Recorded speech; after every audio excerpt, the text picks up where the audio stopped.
Du bekommst eine genitale Erregung, egal ob an der Vagina oder am Penis.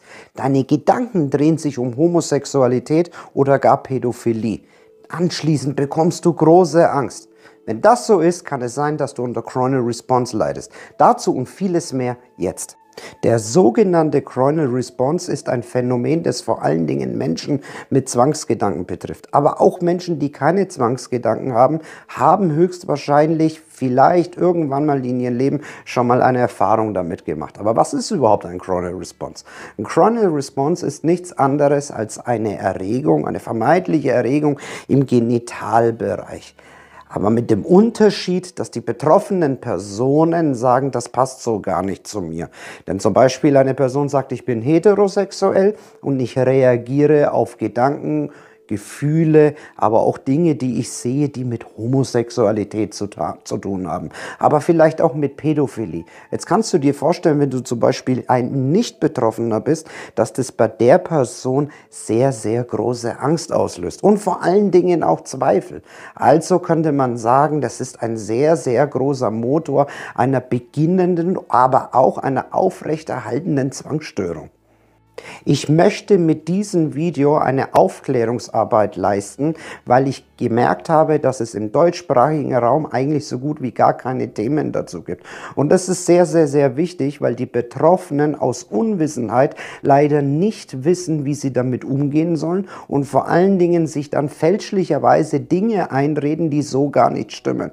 Das bedeutet also, wenn du meinst, du kennst vielleicht jemanden, der davon betroffen sein könnte, gerade vielleicht in Bekanntschaft oder in Verwandtheitsgrad, dann schick ihm gerne dieses Video, um ihm zu erklären, dass du nicht irgendwie verrückt oder anders bist oder irgendwie ein gefährlicher Mensch, der irgendwie etwas vorhat, was so in der Gesellschaft gar nicht reinpasst. Und ich möchte dir das jetzt heute erklären, wie die Coronal Response funktioniert. Denn wenn du es verstehst und wenn du es verinnerlichst, hast du mit Sicherheit grenzender Wahrscheinlichkeit schon 50% deiner Angst davor verloren. Danach werde ich dir zeigen, wie man die Coronal Response überwinden kann, wenn du unter Umständen vielleicht schon sehr tief drinnen bist. Wir fangen einmal an mit der Erklärung. Warum? Wenn du nicht verstehst, wie die Coronal Response funktioniert, dann wirst du höchstwahrscheinlich immer noch sehr große Angst davor haben, dass es wieder geschieht. Ich habe dir jetzt hier mal eine männliche Figur aufgezeichnet, aber keine Sorge, bei der weiblichen Figur würde es genauso funktionieren. Das Prinzip ist immer dasselbe.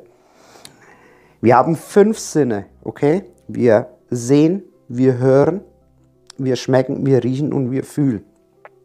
Und diese 5 Kanäle nehmen unsere Umwelt den ganzen Tag 24 Stunden wahr.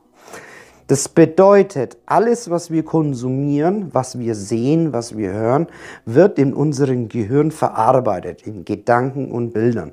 Deswegen sage ich auch immer in den anderen Videos, dass wir unsere Gedanken nicht sind, sondern wir sind reines Bewusstsein.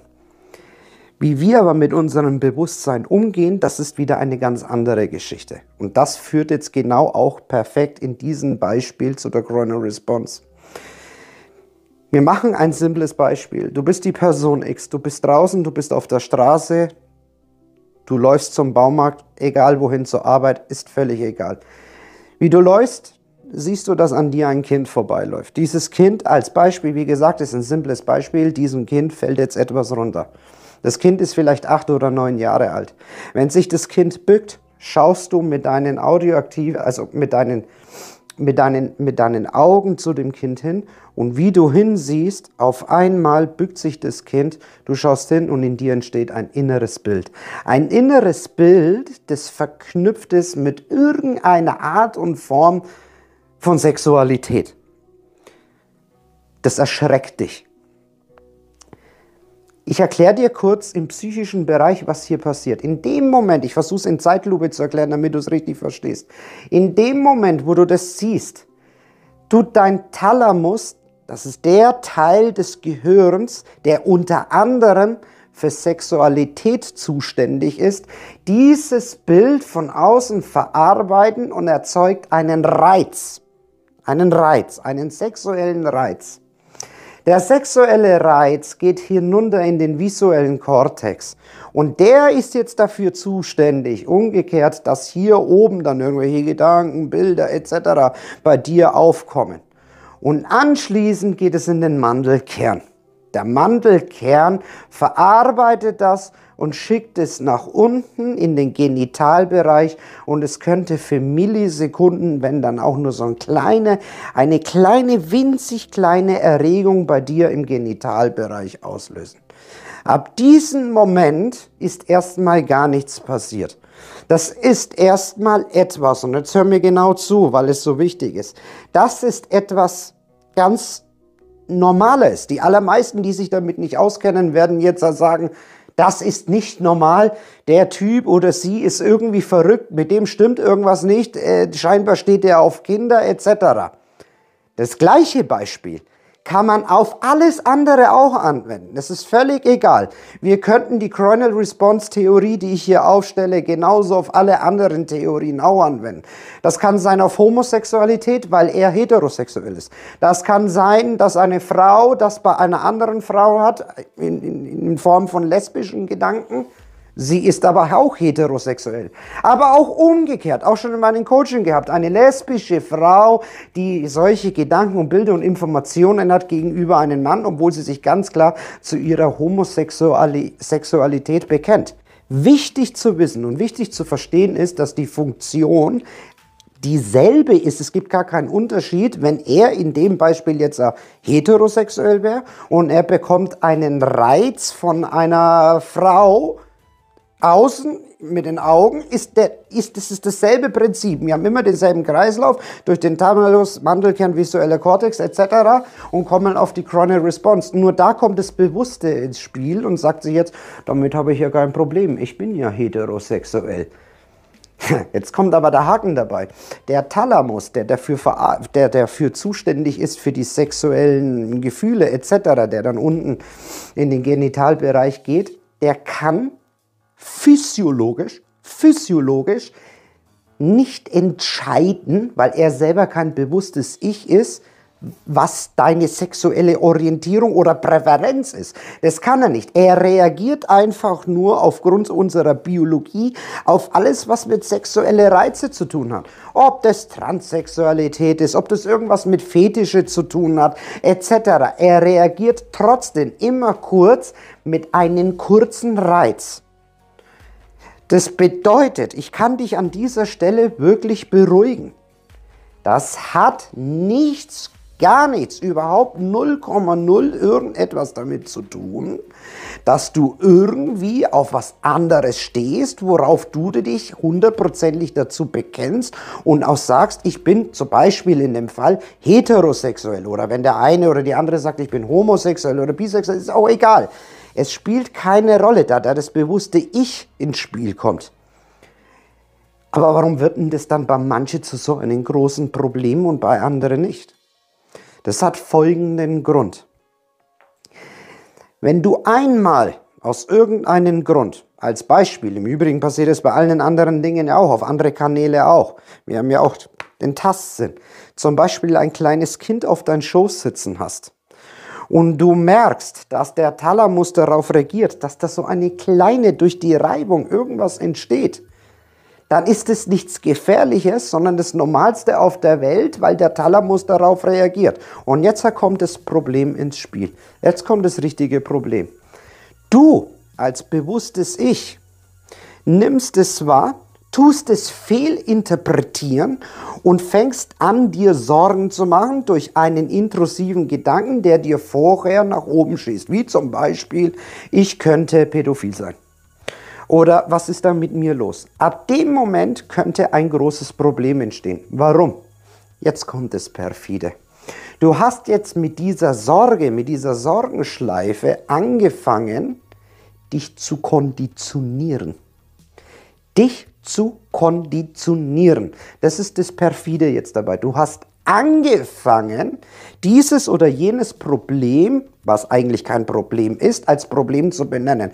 Das bedeutet, du konditionierst jetzt deinen Thalamus darauf, mit einer Überwachung, dass alles, was um dich herum irgendwie auf diese Themen etc. einwirkt, mit einer kurzen Erregung reagiert.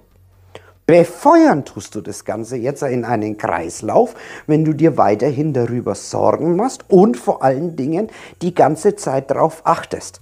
Und jetzt geht es erst richtig los. Jetzt kriegen wir wirklich Probleme, wo eigentlich kein Problem darauf ist. Du achtest jetzt darauf mit deinen 5 Sinne. Was hörst du, was siehst du, was schmeckst du, was fühlst du? Achtest mit deinem Fokus darauf, da ist ein Kind, da ist ein Mann etc. Und dann ganz, die selbsterfüllende Prophezeiung, wenn man so möchte, wenn ich darauf achte, ob dies oder jenes passiert, dann passiert es erst recht die ganze Zeit. Dann fallen mir die Frauen auf, die Männer auf, die Kinder auf und der Thalamus reagiert und ich mache mir wieder Sorgen. Ein perfider Teufelskreis. Um die Coronal Response jetzt aufzulösen, müssen wir also eigentlich nur eines machen. Wir müssen uns wieder umkonditionieren. Das heißt, wir müssen unseren Thalamus wieder beibringen, dürfen ihn beibringen, dass es zwar normal ist, dass er darauf kurz reagiert, aber nicht mehr so übertrieben, wie wir es ihm vorher beigebracht haben. Das heißt, wir müssen jetzt, wenn man so möchte, das Pferd von hinten aufziehen, um ihn wieder umzukonditionieren. Und das mag jetzt, was ich dir jetzt sage, im ersten Moment erschreckend anhören, hilft aber wirklich. Es hilft wirklich. Du darfst jetzt als allererstes anfangen, diese Dinge, die du unter Umständen konsumiert hast, du musst sie nicht aufsuchen mit Absicht, das brauchst du nicht tun. Du wartest einfach darauf, wenn es von alleine wieder passiert, weil dies oder jenes in dir entstanden ist und lässt es zu. Das heißt, du machst in dem Moment eine Exposition mit einer sogenannten Reaktionsverhinderung. Du versuchst so gut wie möglich darauf nicht mit Sorgen zu reagieren, sondern bleibst im Hier und Jetzt und entscheidest als reines Bewusstsein, es soll passieren, was passieren soll. So nach dem Motto, wenn das größte, schlimmste Exodus in mir da passiert, dass es gar zu einem Orgasmus kommt, dann soll auch dieses passieren. Aber ich sage dir von vornherein, das wird nicht passieren. Aber du gehst trotzdem so hinein mit der Einstellung, ich schaue, was passiert, es kann passieren, was will, ich lasse es zu. Sei dir eines bewusst, durch Schritt 1, dass ich dir erklärt habe, wie das Ganze funktioniert, darfst du mir an dieser Stelle vertrauen, dass dies und jenes nicht passieren wird. Denn der Thalamus, der reagiert immer auf solche Bilder und du bist das bewusste Ich. Wenn du das Ganze jetzt ein paar Mal wiederholst, dass du das Ganze einfach zulässt, um zu sehen, was passiert, dann wird sich das nach der Zeit auflösen. Es wird lockerer werden und du wirst lernen, dich wieder auf andere Dinge konzentrieren zu können. Das Ganze kannst du natürlich jetzt dann noch verstärken, wenn du ein sogenanntes ATT-Training machst. Das verlinke ich dir hier oben einmal auf den i, um deine Erwartungshaltung und deine Sorgenschleifen, den Kopf zu reduzieren, um mehr ins Hier und Jetzt zu kommen. Wenn dich jetzt interessiert, wie im Allgemeinen Zwangsgedanken funktionieren und wie man sie dauerhaft auflösen kann, verlinke ich das dir hier einmal hier auf der Endcard. Ich bedanke mich bei dir fürs Zusehen. Dein Juan. Namaste.